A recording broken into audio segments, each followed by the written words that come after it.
Assalamualaikum warahmatullahi wabarakatuh. Sempena dengan hari kemerdekaan ini, tuan-tuan dan puan-puan, marilah kita menyoroti kembali ataupun marilah kita tanya diri kita, adakah kita sudah merdeka sepenuhnya dari segi kesihatan?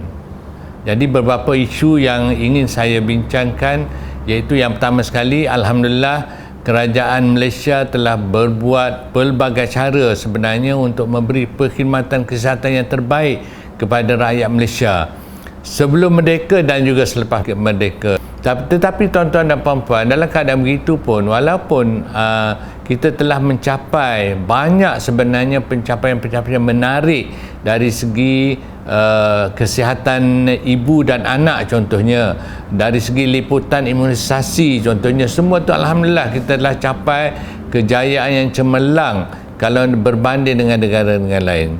Tetapi apa yang kita masih lagi struggle ataupun masih lagi kita nak capai ialah dari segi penyakit-penyakit kronik. Penyakit kronik ini adalah seperti sakit jantung, kolesterol yang tinggi, sakit darah tinggi, kencing manis dan juga sakit buah pinggang. Jadi itu kita belum capai lagi sebenarnya matlamat yang kita hendak, iaitu semakin hari semakin ramai mereka-mereka yang menghadapi masalah-masalah tersebut. Jadi apakah isunya yang sebenarnya berlaku? Isunya adalah disebabkan oleh kita belum lagi memerdekakan diri kita, terutamanya rakyat kita belum lagi memerdekakan diri kita dari segi konsep untuk menghadapi penyakit-penyakit kronik. Mereka sebenarnya ramai yang beranggapan bahawa dengan ubat semata-mata kita dapat mencapai ataupun kita dapat mengatasi masalah penyakit-penyakit kronik ini. Contohnya, walaupun dia makan ubat tetapi dia tidak kawal pemakanan. Masih ramai lagi mereka-mereka yang tidak aktif, tidak melakukan exercise, pemilihan makanan pun tidak betul. Jadi inilah yang saya katakan kita belum lagi merdeka dari segi kawalan ataupun dari segi mengawal penyakit-penyakit kronik. Jadi dengan itu, kalau kita mengharapkan kerajaan sahaja dari segi memberi ubat sahaja, memang itulah yang menyebabkan kita gagal. Itu sebabnya kita tengok daripada hari ke hari, daripada bulan ke bulan, daripada tahun ke tahun, semakin lama semakin ramai. Kalau pada tahun 1957 dahulu, mereka yang mengidap kencing manis ni cuma dalam lingkungan 8% sahaja, tetapi sekarang ini telah meningkat kepada 15%. Maksudnya apa? Maksud walaupun kita sudah merdeka 66 tahun, bilangan mereka yang mengidap penyakit kencing manis itu semakin lama semakin meningkat. Kerana apa? Kerana kita tidak membebaskan diri kita cara yang betul untuk mengatasi masalah kencing manis. Cuba kita tengok pula dari segi masalah penyakit lain. Contohnya yang ada hubung kait dengan penyakit kencing manis ni adalah penyakit buah pinggang. Sakit buah pinggang yang kronik ataupun apa kita panggil CKD ataupun chronic kidney disease ataupun penyakit buah pinggang yang kronik. Macam tu juga, setiap tahun sekarang kita akan dapat lihat lebih daripada 8,000 pesakit-pesakit baru, 8,000 kes-kes yang baru yang menghadapi penyakit buah pinggang yang akhirnya akan berakhir dengan dialisis. Pasal apa itu berlaku? Kerana apa? Kerana kita tidak kawal kencing manis kita dengan baik, kita tak kawal darah tinggi dengan baik, kita mengharapkan dengan makan ubat saja, dan ini memangnya tidak akan memberi kenyataan. Jadi itu sebabnya kalau kita lihat kan banyak lagi isu-isu lain yang kita tidak ambil kira, yang menyebabkan sumbangan, yang menyebabkan bilangan kes itu bertambah dengan teramat tinggi. Begitu juga penyakit-penyakit kronik lain. Contohnya obesiti ya. Malaysia ini merupakan antara negara yang paling tinggi, bahkan nombor 1 dan kadang-kadang nombor 2, nombor 1, nombor 2 di Asia bilangan mereka yang masalah obesiti. Dan dengan masalah kegemukan ini, dia menyumbang kepada penyakit-penyakit lain. Menyumbang kepada sakit jantung, menyumbang kepada penyakit darah tinggi, menyumbang kepada penyakit stroke dan pelbagai jenis penyakit-penyakit.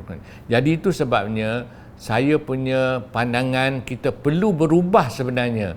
Kita perlu berubah sesuai dengan semangat merdeka Berubah dari segi apa? Dari segi pemilihan makanan, dari segi untuk kita lebih aktif lagi, dan dari segi kita kena tambahkan penggunaan ulam-ulaman dan juga sayur-sayuran dan buah-buahan. Itu amat kurang sekali. Kalau kita lihat daripada kajian Kementerian Kesihatan, kajian yang telah dibuat setiap 5 tahun, dan kita dapati bahawa penggunaan sayur-sayuran, buah-buahan ni amat sedikit sekali. Tidak sampai kepada 15% pun. Jadi apabila penggunaan itu begitu kurang, inilah sebenarnya memberi sumbangan kepada meningkatnya bilangan-bilangan mereka yang menghadapi masalah obesiti tadi.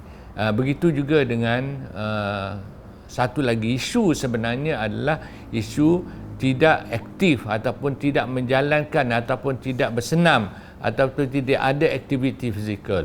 Ini juga sebenarnya merupakan masalah utama sebenarnya. Jadi kalau kita lihatlah dari segi bilangan penyakit-penyakit kronik, mengapa penyakit kronik meningkat dengan mendadak sekali, terutama dalam 15 tahun kebelakangan ini menunjukkan bahawa akibat daripada aktiviti kita sendiri yang tidak aktif, pemilihan makanan tidak betul, dan yang penting juga kalau kita kumpulkan semua ini, sumbangan utama juga adalah disebabkan oleh stres ataupun tekanan hidup. Tekanan hidup sama ada di rumah ataupun di tempat kerja. Jadi stres ataupun tekanan ini sebenarnya menyumbang kepada tahap imunitinya rendah. Jadi bila tahap imuniti rendah, akhirnya akan menyebabkan pelbagai jenis penyakit-penyakit lain yang itu. Jadi tuan-tuan dan puan-puan, sempena dengan semangat merdeka ini, kita lihat betapa bilangan penyakit-penyakit kronik itu semakin lama semakin meningkat, kerana kita belum lagi menunjukkan kita merdeka dari segi penjagaan kesihatan. Jadi saya menyeru semua orang supaya kita ada perubahan paradigma, perubahan dari segi penjagaan kesihatan. Jangan kita mengharapkan kerajaan untuk jaga kesihatan kita. Kerajaan alhamdulillah dia telah bagi kemudahan-kemudahan di pusat-pusat kesihatan, di hospital-hospital telah bagi. Tetapi dia tak cukup dengan kemudahan kesihatan dan tak cukup dengan ubat-ubat yang diberikan di pusat-pusat kesihatan. Yang penting sekali adalah penglibatan masyarakat itu sendiri dan juga penglibatan pesakit itu sendiri untuk menjaga kesihatan mereka. Dia perlu berubah dari segi apa? Dari segi pemilihan pemakanan, dari segi untuk aktif, dan kena hentikan amalan-amalan yang tidak sihat seperti merokok.